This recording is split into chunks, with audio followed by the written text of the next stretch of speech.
नमस्कार दोस्तों, मैं हूं डॉक्टर प्रदीप। एक बार फिर से आप सभी लोगों का बहुत बहुत स्वागत है। दोस्तों, आज हम बात करेंगे एमएस के बारे में। एमएस का मतलब महेंद्र सिंह धोनी नहीं, मल्टीपल स्क्लेरोसिस।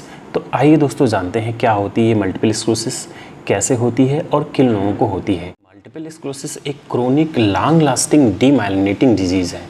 डीमाइलिनेशन का मतलब होता है जो हमारी नर्व्स होती हैं सेंट्रल नर्वस सिस्टम में, उनके ऊपर एक सीथ होती है, एक कवरिंग होती है, और जो माइलिन सीथ जिसको हम कहते हैं, अगर किसी वजह से माइलिन सीथ का लॉस हो जाए, माइलिन सीथ की क्षति हो जाए, माइलिन सीथ डैमेज हो जाए, तो हमारे जो सिग्नल्स होते हैं ब्रेन से जो अदर बॉडी पार्ट्स को नर्व ले जाती हैं, तो वो सिग्नल कहीं ना कहीं अगर ब्लॉक होने लगते हैं, सिग्नल बॉडी पार्ट को सही से नहीं पहुंच पाएंगे, तो हमारे बॉडी पार्ट सही से फंक्शन नहीं कर पाते हैं।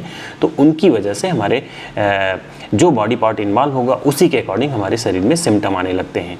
तो दोस्तों, जिस तरह से एक वायर होता है, इलेक्ट्रिक वायर होता है, उसके ऊपर एक प्लास्टिक की कवरिंग होती है, अगर प्लास्टिक की कवरिंग हट जाती है तो हमको करंट लगने लगता है।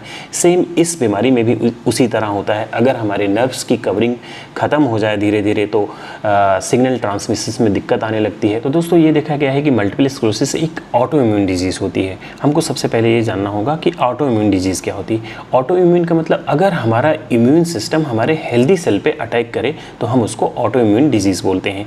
हमारे इम्यून सिस्टम का फंक्शन ये होता है कि अगर हमको कोई बैक्टीरिया, वायरस या फंजाई या किसी फॉरेन बॉडी का प्रवेश होता है हमारे शरीर में, तो हमारा इम्यून सिस्टम उसको अटैक करता है, उसको डिस्ट्रॉय कर देता है और इन्फेक्शन को सील कर देता है। लेकिन यही इम्यून सिस्टम अगर हमारे हेल्दी सेल पे अटैक करे तो हमको ऑटो इम्यून डिजीज़ होने लगती है। तो मल्टीपल स्क्लेरोसिस भी एक तरह की ऑटो इम्यून डिजीज़ है, जिसमें हमारी इम्यूनिटी जो हमारे नर्व सेल होती हैं उसकी जो कवरिंग होती है माइलिन सीथ, उसके ऊपर अटैक करती है, और जो नर्व्स होती हैं उनका जो सिग्नल ट्रांसमिशन होता है वो धीरे धीरे या तो कम हो जाता है या तो सिग्नल लॉस होने लगते हैं। जो ब्रेन से पेरिफेरल ऑर्गन या पेरिफेरल नर्व्स को जो हमारे सिग्नल जाते हैं, ये धीरे धीरे कहीं ना कहीं बीच में डैमेज होने लगते हैं या लॉस होने लगते हैं। बात करते हैं मल्टीपल स्क्लेरोसिस के रिस्क फैक्टर के बारे में, मतलब इस बीमारी का खतरा किन लोगों को ज़्यादा होता है। वैसे तो हम अगर बात करें एज की, तो ये बीमारी किसी भी एज ग्रुप में हो सकती है, लेकिन 20 से 40 साल के युवाओं में अक्सर ये बीमारी ज़्यादा होती है। अगर वहीं हम बात करें सेक्स की, तो महिलाओं में ये बीमारी 2 से 3 गुना ज़्यादा पाई जाती है पुरुषों की तुलना में। अगर हम क्लाइमेट की बात करें, तो जो लोग कोल्ड क्लाइमेट में रहते हैं, मतलब इक्वेटर से दूर जो कंट्रीज़ हैं जहाँ पर सनलाइट की इंटेंसिटी कम होती है, उनके अंदर इस बीमारी का खतरा बहुत ज़्यादा है। उसका एक रीज़न ये है कि जो लोग कोल्ड क्लाइमेट या ऐसी कंट्रीज जहाँ पे बहुत कम सनलाइट का एक्सपोजर होता है, उनके अंदर विटामिन डी की कमी होने लगती है। तो ऐसे पर्सन जिनके अंदर विटामिन डी की डेफिशिएंसी होती है, उनको आगे चल के मल्टीपल स्क्लेरोसिस का खतरा बढ़ जाता है। अगर हम बात करें कुछ इन्फेक्शंस की, जैसे कि इप्स्टीन बार वायरस या HSV6 की, अगर किसी को इस वायरस का इन्फेक्शन बार बार होता है तो वो लोग भी मल्टीपल स्क्लेरोसिस के लिए रिस्क पे होते हैं। अगर हम वहीं बात करें, एक और कंडीशन है ओबेसिटी की, जो कि हम अक्सर मरीजों से बात करते हैं कि आप अपने वेट को कंट्रोल रखें, नहीं तो आपको तरह तरह की बीमारियां होने का खतरा रहता है। तो ओबेसिटी भी एक तरह का रिस्क है मल्टीपल स्क्लेरोसिस के लिए।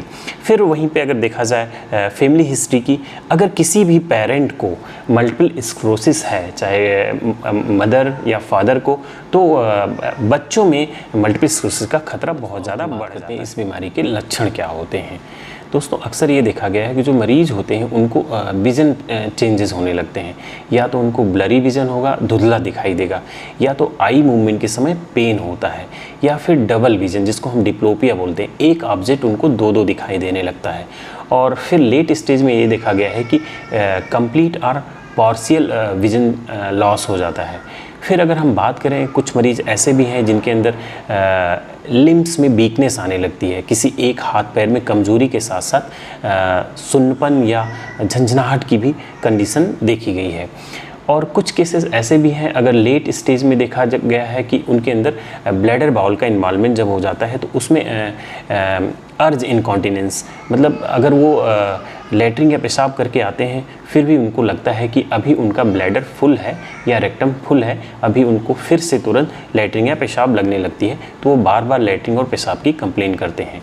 कुछ केसेस ऐसे हैं जिनमें ये देखा गया है कि लैक ऑफ कोऑर्डिनेशन, मतलब उनको चलने फिरने, उठने बैठने बोलने में दिक्कत होती है, स्लर्ड स्पीच हो जाती है। अगर वो कुछ बोलते हैं तो सामने वाला समझ नहीं पाता है क्या बोल रहा है।